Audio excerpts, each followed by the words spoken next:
Alhamdulillah Rabbil Alameen wassalatu wassalamu ala Sayyidina Anbiya wal Mursaleen Sayyidina Muhammadin wa ala alihi wa ashabihi ajma'een.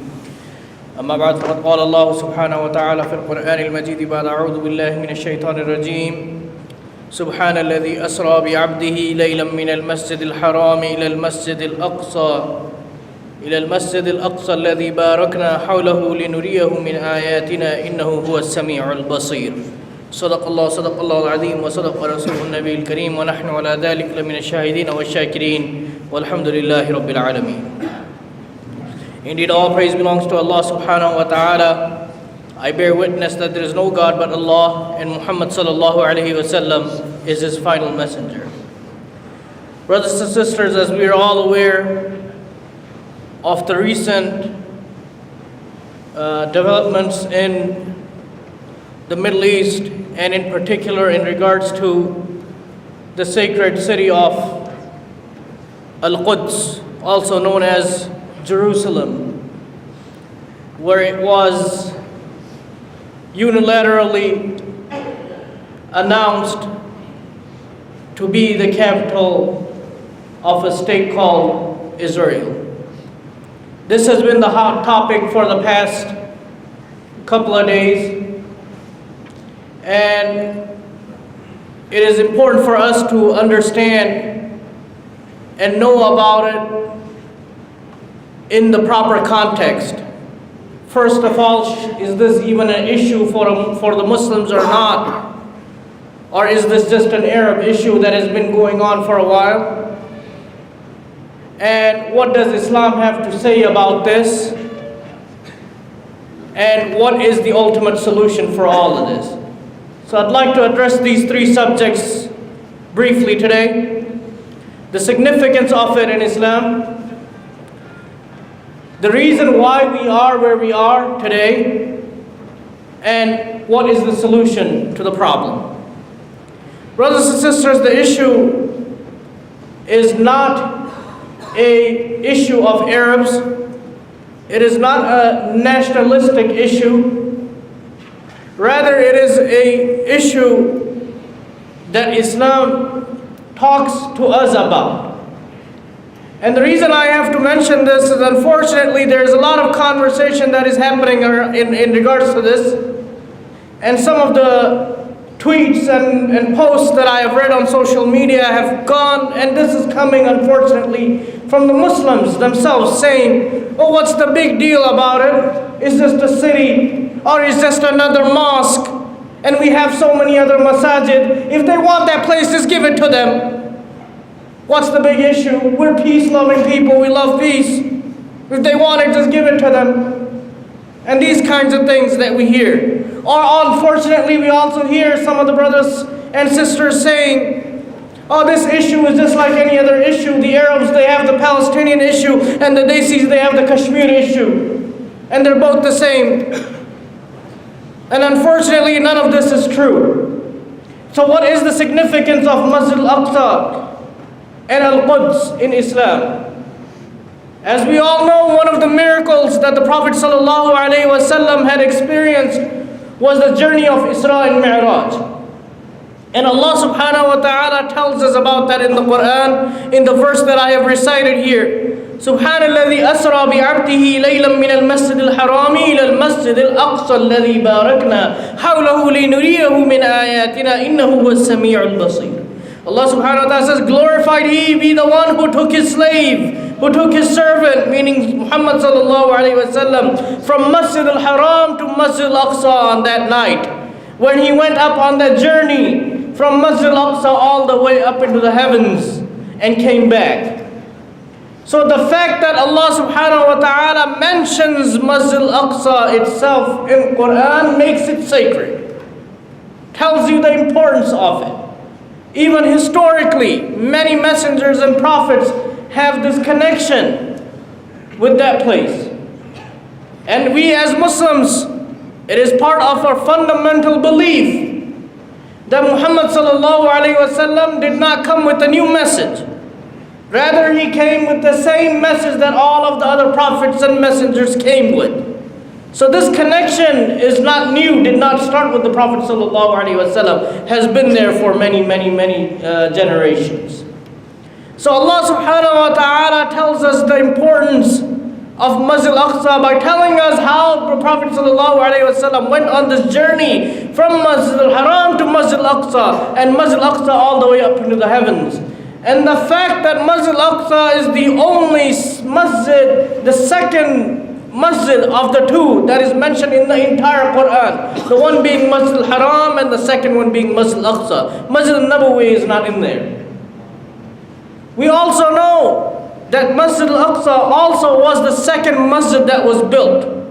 The Prophet ﷺ tells us, عن أبي ذر رضي الله عنه قال قال رسول الله صلى الله عليه وسلم قال قلت يا رسول الله أي مسجد وضع أول قال المسجد الحرام قلت ثم أي قال ثم المسجد الأقصى. The Prophet ﷺ, it is narrated that he was asked by a companion which masjid was built first, and he replied by saying Masjid Al-Haram. And then he was asked which masjid was built second. It was built, which masjid was built second, and he replied by saying it was Masjid Al-Aqsa. We also know that Masjid Al-Aqsa was also the first qibla for the Muslims. For the entirety of the Prophet ﷺ's life in Mecca, because we know the seerah of the Prophet ﷺ is divided in two main segments, the Meccan period and the Madani period. The entire time that the Prophet ﷺ lived in Mecca, this Masjid Al-Aqsa was the Qibla for the Muslims. And not only that, when the Prophet ﷺ made hijrah from Mecca to Medina, for the first 16 months that the Prophet ﷺ was in Medina, Masjid Al-Aqsa was still the Qibla for the Muslims. This also again shows us the significance of this. And there are other many numerous ahadith of the Prophet ﷺ where he talks about the people of Sham. And this area falls under Sham. Not the modern day Sham that we know of Syria, but that entire region of Syria and Palestine and Jordan and Lebanon. All of that area fell under Sham. And the Prophet ﷺ says that you use the people of Sham to judge the righteousness of the Ummah. The Prophet ﷺ says, إِذَا فَسَدَ أَهْلُ الشَّامِ فَلَا خَيْرَ فِيكُمْ. That if the people of Sham, if the inhabitants of Sham become corrupt, then there is no good in you. And the indication of this is the Prophet ﷺ says that there will always be people that will be on the haqq. There will always be people who are righteous in that area. And the Prophet ﷺ mentions this in another narration. He tells us, لا يضرهم من خذلهم ولا من خالفهم حتى يأتيهم أمر الله وهم على ذلك. The Prophet ﷺ, it is narrated that the Prophet ﷺ says that a group of people among my followers will remain obedient to Allah subhanahu wa ta'ala's order, and they will not be harmed by anyone who will not help them or who will oppose them, till Allah subhanahu wa ta'ala's order comes upon them, meaning the day of judgment comes upon them, meaning that they will be there until the end of times while they are still on the straight path. So these are very briefly the significance of this place, the significance of Masjid Al-Asqa and the city that it is in and the place surrounding it, the importance of it in Islam. And I've only mentioned 2 to 3 ahadith. The books of ahadith are filled with the significance of and the blessings of this area. This is why it is important for us to know about this issue and care about this issue. This is not a political issue, this is not an Arab issue, but rather this is an issue that relates to all of the Muslims, whether they're Indians or Pakistanis or Arabs or non-Arabs or blacks or Caucasian, it doesn't matter. This is an issue that has to do with all of us. Now coming to the real subject in the remaining time that I have, why is it that we are in the state that we're in today? That we see from 1948 until now, almost the entire area has been occupied and the occupation grows and grows and grows, while the people continue to suffer and suffer and suffer. Is it because the Muslims have nothing for themselves? Or is it because the Muslims are few in number? Or what else? What are some of the possible reasons why we are in the situation that we are in today?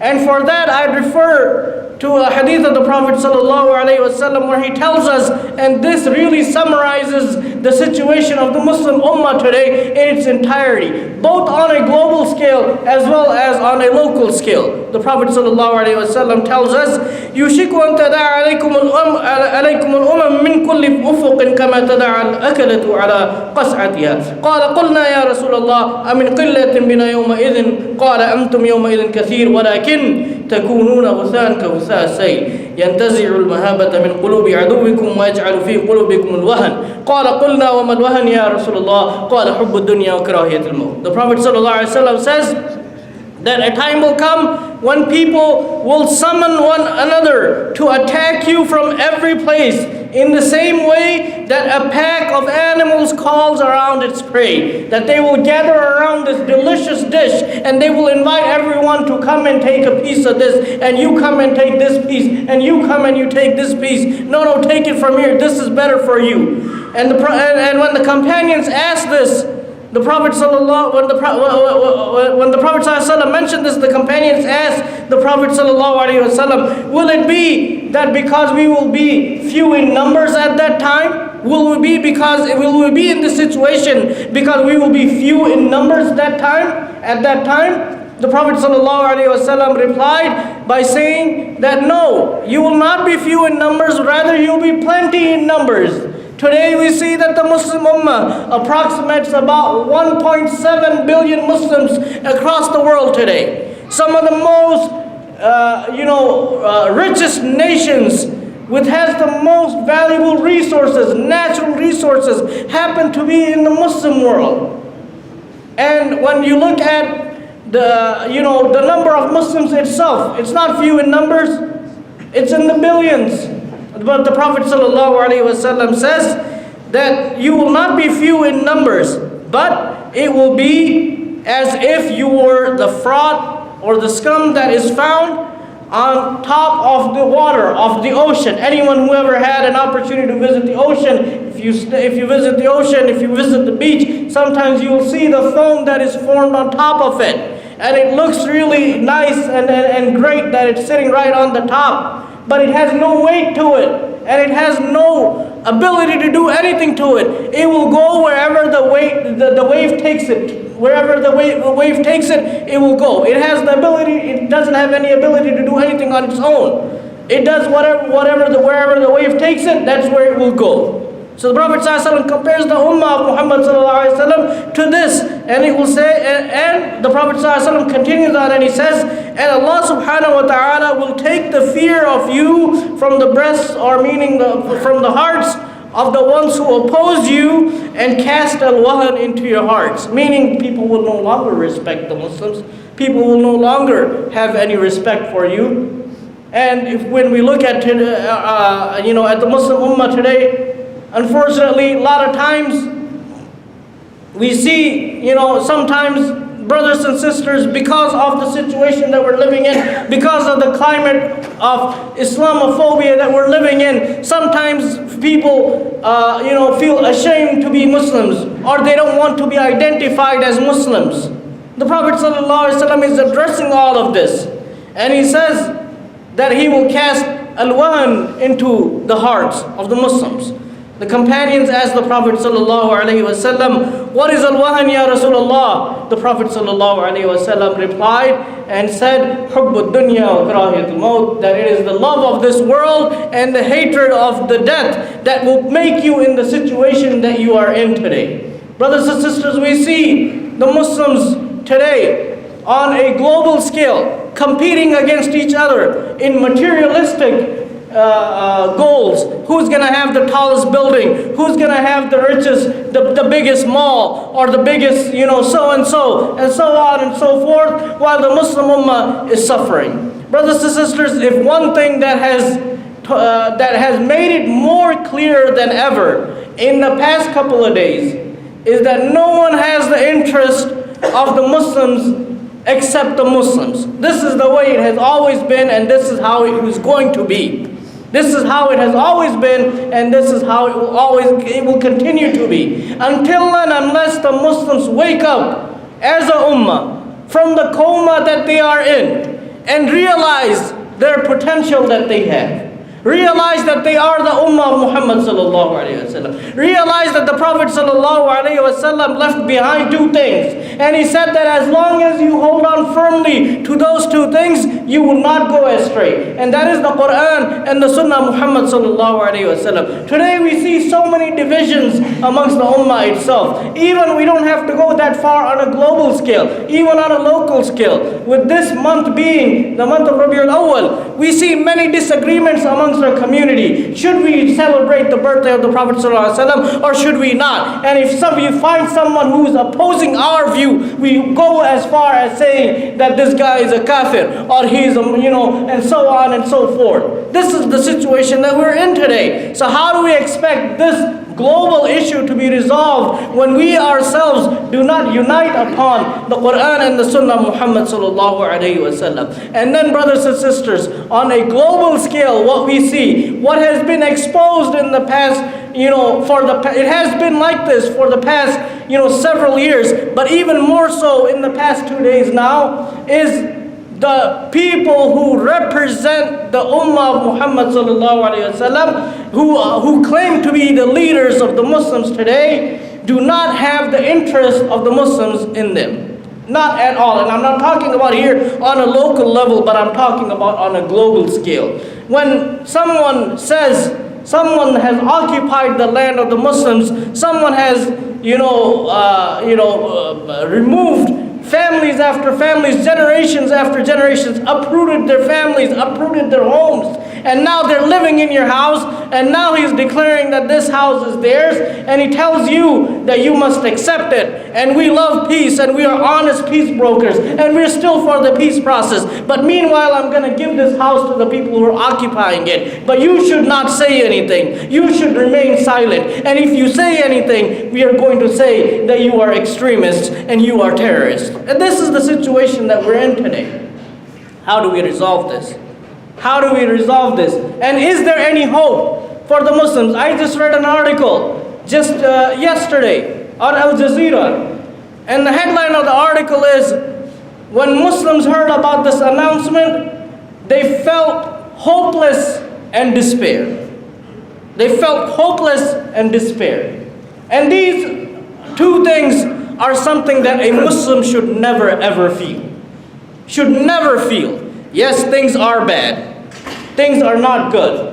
Things are not going in our way. Things are not going the way that we want to go. Yes, Muslims are suffering not just in Palestine, but in Burma, but in Kashmir, but in Syria, but in Iraq, but in Yemen. Everywhere that you see, the Muslims are suffering. But things will get better. How do we know this? The Prophet ﷺ himself has informed us about this. And I will end with this hadith of the Prophet ﷺ, where he tells us how this progression is going to happen. The Prophet ﷺ says, تَكُونُ النُّبُوَّةَ فِيكُمْ مَا شَاءَ اللَّهُ أَن تَكُونَ ثُمَّ يَرْفَعُهَا إِذَا شَاءَ أَن يَرْفَعَهَا ثُمَّ تَكُونُ خِلَافَةً عَلَى مِنْهَاجِ النُّبُوَّةِ فَتَكُونُ مَا شَاءَ اللَّهُ أَن تَكُونَ ثُمَّ يَرْفَعُهَا إِذَا شَاءَ اللَّهُ أَن يَرْفَعَهَا. The Prophet ﷺ says that this prophethood will remain with you as long as Allah subhanahu wa ta'ala wills it to be. Then He will remove it when He wills it. Meaning the Prophet ﷺ will no longer be with you. And then what is going to happen after that? The Prophet ﷺ says, ثُمَّ تَكُونُ خِلَافَةً عَلَى مِنْهَاجِ النُّبُوَّةِ. Then there will be khilafah on the Prophet, on the prophetic method,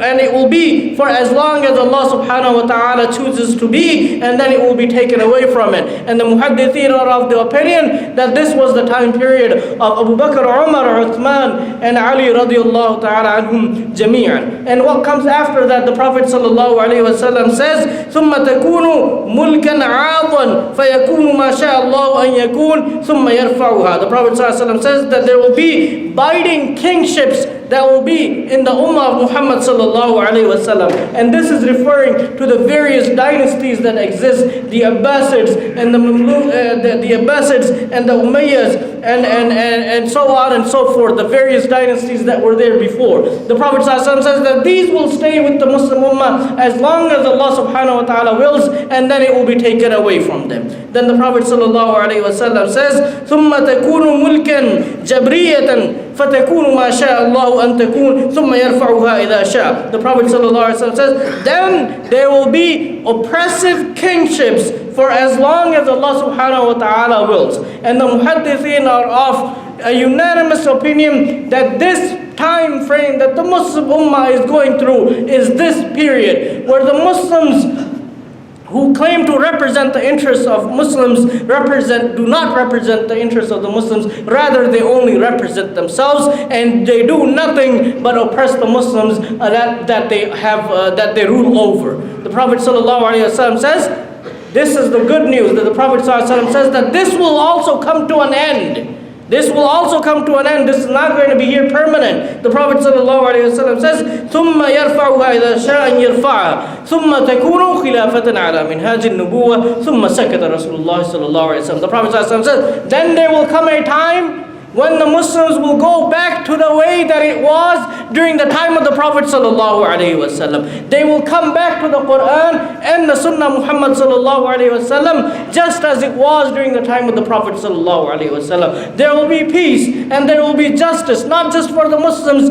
but for the entire mankind at large. This is something that is guaranteed. This is something that the Prophet sallallahu alaihi wasallam has told us about. And if we look at the hadith itself, which was mentioned more than 1400 years ago, 90% of the hadith has been fulfilled and only the last part is remaining. We ask Allah subhanahu wa ta'ala that He uses us to guide the people, and especially within ourselves and the people who are over us, to call them back to the Quran and the Sunnah Muhammad sallallahu alaihi wasallam. Honor and dignity lies in Islam. And as it has been witnessed over the past several years, that if we look for honor and dignity in anything other than Islam, you're not going to find it. And this is what Sayyidina Umar ibn Khattab radiallahu ta'ala anhu, he says, نَحْنُ قَوْمًا أَعَزَّنَا اللَّهُ بِالْإِسْلَامِ فَإِذَا ابْتَغَيْنَا الْعِزَّةَ بِغَيْرِهِ أَذَلَّنَا اللَّهُ. We were a nation that were nothing. And who's saying this? Umar radiallahu ta'ala. He's saying that we are a nation who are nothing. But Allah subhanahu wa ta'ala honored us with Islam. And if we seek honor in anything else besides Islam, we will find nothing but humiliation. Allahumma salli wa sallim wa barik ala Sayyidina Muhammadin wa ala alihi wa sahbihi ajma'in bi rahmatika ya arhamar rahimin. Walhamdulillahi rabbil alamin.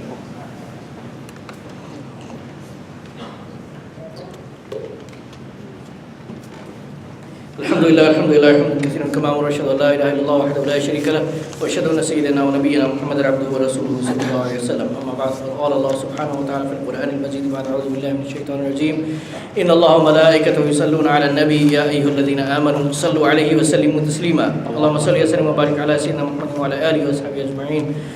خصوصا خليفة رسول الله سيدنا أبو بكر الصديق رضي الله تعالى عنه، وعلى أمير المؤمنين سيدنا عمر بن الخطاب رضي الله تعالى عنه، وعلى أمير المؤمنين سيدنا عثمان بن عفان رضي الله تعالى عنه، وعلى أمير المؤمنين سيدنا علي بن أبي طالب رضي الله تعالى عنه، وعلى بقية تمام العشرة المبشرة وتمام أهل البيت صلاة وسلام دائمين متلازمين إلى يوم الدين. اللهم اعز الإسلام والمسلمين وذل الشرك والمشركين ودمر أعداء الدين. اللهم انصر من نصر دين محمد صلى الله عليه وسلم واجعلنا منهم، واخذل من خذل دين محمد صلى الله عليه وسلم ولا تجعلنا منهم. اللهم انصر الإخوان المستضعفين في كل مكان، خصوصا في سوريا وفي فلسطين وفي يمن وفي بورما وفي كل مكان يا رب العالمين. اللهم انصر الإخوان المجاهدين الذين يجاهدون في سبيلك في كل مكان، خصوصا في سوريا وفي فلسطين. اللهم اغفر لجميع المؤمنين والمؤمنات والمسلمين والمسلمات الأحياء منهم والأموات، إنك مولانا سميع قريب مجيب الدعوات يا رب العالمين. عباد الله رحمكم الله، إن الله يأمر بالعدل والإحسان وإيتاء ذي القربى وينهى عن الفحشاء والمنكر والبغي يعظكم لعلكم تذكرون. اذكروا الله يذكركم وادعوه يستجب لكم ولذكر الله أكبر والله يعلم ما تصنعون. أقيموا الصلاة.